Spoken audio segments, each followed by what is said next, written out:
Olá, meu nome é Nicolas Overde Costa. Nosso trabalho se chama Matemática no Cotidiano, presentificando operações básicas. Nosso grupo é composto por a Carla, a Letícia também. Nós somos orientados pelo professor Dr. Carlos Alexandre Felício Brito. E esse trabalho foi fomentado pela CAPES, pois todos nós fazemos parte do programa de iniciação à docência, mais conhecido como PIBID.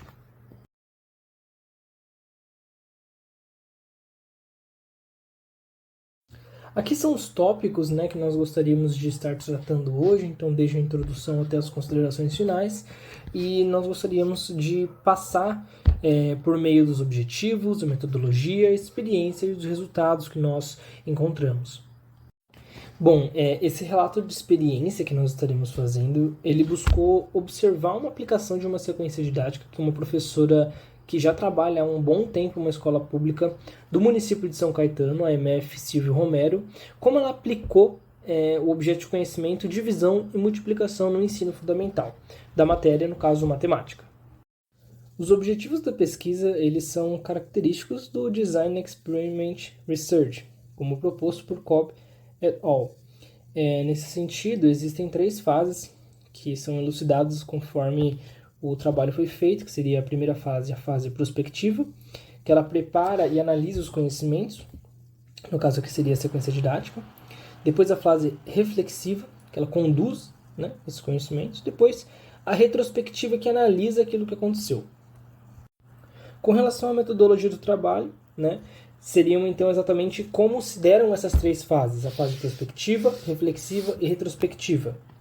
Na primeira fase, que seria a prospectiva, onde a gente fez a coleta e a análise, também o tratamento dos dados, que seriam durante a fase do momento da aprendizagem dos alunos, a professora, a gente observou que ela relembrava o tema, ela trazia desafios para os alunos e ela sempre buscava chamar a atenção deles para ela e para o conteúdo, de modo que os alunos também participavam das aulas, interagiam com ela. Na segunda fase, que seria a fase reflexiva, nós observamos como a educadora ela se utilizava de gestos didáticos fundadores para basear e que permearam e faziam com que ela continuasse toda a sua prática. Então, não só baseava, como permeava toda a sua prática. Um bom exemplo disso era como ela presentificava os conteúdos mediante o uso de vídeos e de tecnologias, fazendo uso de tecnologias como a lousa digital. Ela formulava tarefas com atividades impressas, devido a certos problemas com relação a livros didáticos na escola. E também ela apelava à memória dos discentes, fazendo-os lembrar e ressignificar conteúdos antes trabalhados, contextualizando com o tema atual.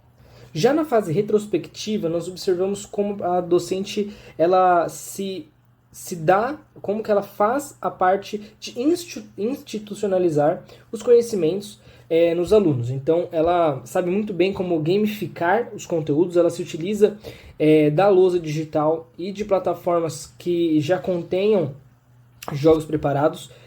Aí a sala toda já interage com ela. Nesse sentido, ela também se utiliza de outros suportes, como a própria lousa, a correção coletiva, a própria atividade impressa, todas voltadas para a fixação do conteúdo. Também ela sempre busca regular os alunos, no sentido de ver se eles estão aprendendo, e quando estes não estão aprendendo, a professora ela muda a metodologia, ela faz ela se reorganiza e reorganiza o planejamento para conseguir identificar onde estão as falhas, no caso, da aprendizagem, tanto dos alunos ou talvez de como ela está passando o conteúdo. E aqui está a experiência que nós vivenciamos. Na primeira imagem, foi passada uma lista de exercícios, onde eles tiveram que resolver no caderno mesmo. Depois, na correção coletiva, os alunos, pela disposição deles, foram até a lousa interativa e resolveram, como exemplifica na imagem. Depois disso, a professora ainda pediu para eles escreverem por extenso os resultados obtidos por ordem crescente. Na segunda imagem, foi entregue uma atividade impressa, onde eles tiveram que interpretar o enunciado para conseguir resolver as suas continhas, e teve de multiplicação e divisão. E os resultados?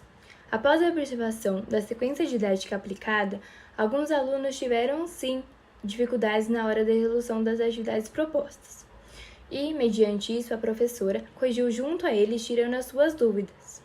O nosso instrumento de observação constituiu-se em etapas, como registro, questionamentos da professora para complementação das anotações e fotografias para ilustração, seguidos de análise crítica e reflexiva, servindo para a elaboração do nosso relatório.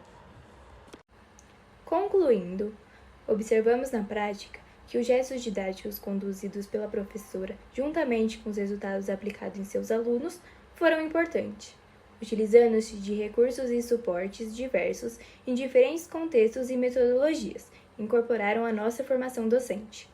Portanto, a sequência didática elaborada pela professora no presente trabalho revelou-se como positiva, mediante ao contexto escolar e social. Obrigada! Bom, muito obrigado. Nós queremos agradecer especialmente ao professor Dr.